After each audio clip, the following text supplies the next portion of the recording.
Suppose हमारे पास दो चार जर्नल एंट्री है, जैसे कैश की बना लेते हैं अपन, और कैश पे ही समझा देता हूँ। एक एंट्री मिली अपने को, cash account debit to capital 50,000 50,000। फिर मिला purchase account debit to cash 3,000 3,000। फिर मिला cash account debit to sales 8,000 8,000। फिर मिला, है ना, कैश परचेज हो गया, कैश सेल हो गया, ऑनर से पैसे आ गए कैश के। और क्या, कहाँ से आता जाता है कैश? फर्नीचर परचेज किया, चलो furniture account debit to cash 10,000 10,000। आ गई हो शायद।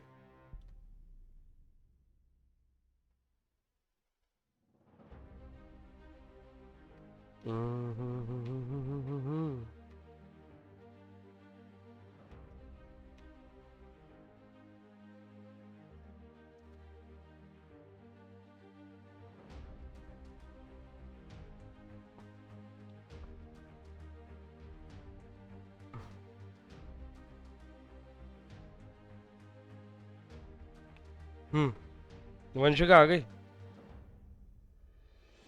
तेरा स्विच ऑफ आ रहा था फोन, मेरे को लगा पता नहीं आएगी या नहीं आएगी, तो हमने टॉपिक चेंज कर दिया। 2 मिनट रुका। एक हो गया फर्नीचर टू कैश, ठीक है। अब इसको मुझे कैश अकाउंट की लेजर बनानी है।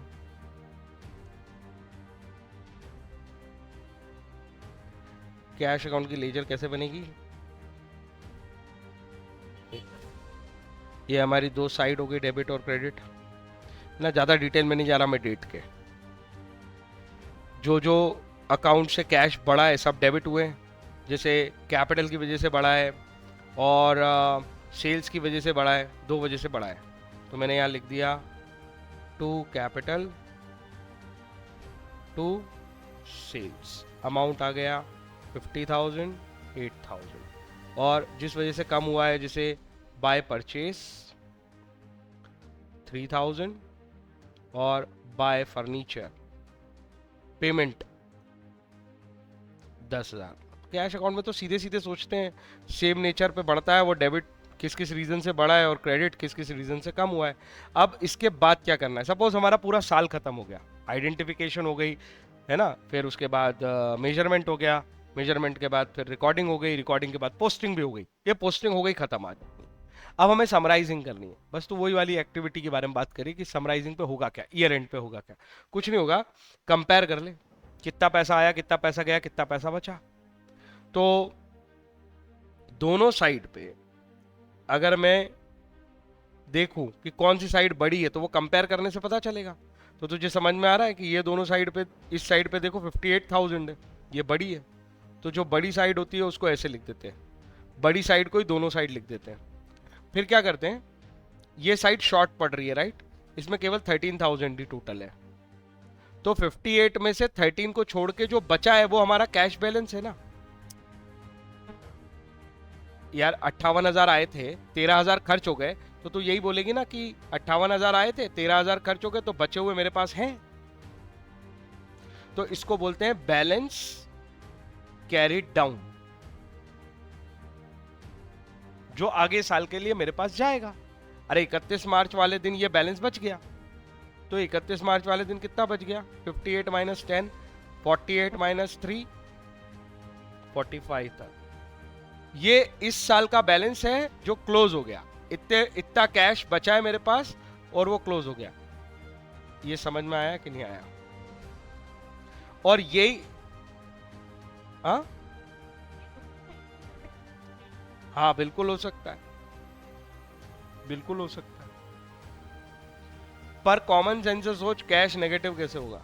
वो नेगेटिव हो जाएगा, ये उसकी पॉजिटिव वैल्यू है कि 45,000 बची है। प्रैक्टिकल लाइफ में सोच कैसे हो जाएगा, मैकेनिकल तो हो जाएगा, कर दो, इधर पेमेंट ज्यादा कर दो। समझ आ रही है बात क्या बोल रहा हूं मैं? प्रैक्टिकली होगा नहीं ऐसा कभी। अरे तेरे पास पैसे ही नहीं है तो दे कैसे देगी? बैंक हो सकता है नेगेटिव, बहुत जनरली होता है, ओडी बैलेंस बोलते हैं उसको, ओवरड्राफ्ट, ज्यादा निकाल लेते हैं हम। पर कैश प्रैक्टिकली नहीं हो सकता, पर ऐसा कोई और अकाउंट हो, कोई भी अकाउंट हो, बिल्कुल हो सकता है। कोई सी भी साइट बड़ी हो सकती है, कोई सी भी साइट छोटी हो सकती है। पर ये तेरे को तरीका है सिखा निकालने का। मैंने टोटल किया बड़ी साइड का, जो बड़ी साइड थी उसको दोनों तरफ लिखा और बैलेंसिंग फिगर निकाल दिया दूसरी तरफ जो छोटी साइड थी उस पर। अगले, पता है इस बैलेंस का नेचर कौन सा है? ये बड़ी साइड कौन सी थी? डेबिट साइड, इसलिए इसका बैलेंस का नेचर कौन सा आएगा? डेबिट। अरे कॉमन सेंस से भी समझ, तूने 58,000 डेबिट में से 13,000 क्रेडिट उड़ाए हैं, तो नेचर तो अभी डेबिट ही बचा है, साइन तो बड़ा डेबिट ही है, तो इसका बैलेंस कौन सा है? डेबिट बैलेंस है 45,000 का। और सर ये तो दिख इधर रहा है, अरे वो छोटी पड़ गई थी ना साइड, इसलिए लिखा है इधर। जब ये अगले साल 1 अप्रैल को ओपन होगा तो ये इस साइड से ओपन होगा, टू बैलेंस ब्रॉट डाउन 45,000।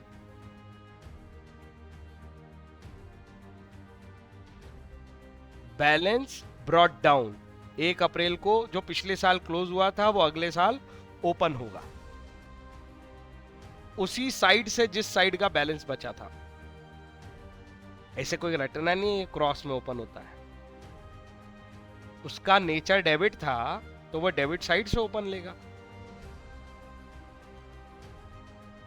समझ आई बात कि नहीं आई? थोड़ी भी मैं और डिस्कस करूंगा इस पे, अभी के लिए रुक जाते हैं, अपने मेजर टॉपिक पे चलते हैं, ठीक है? पर तेरे को बैलेंस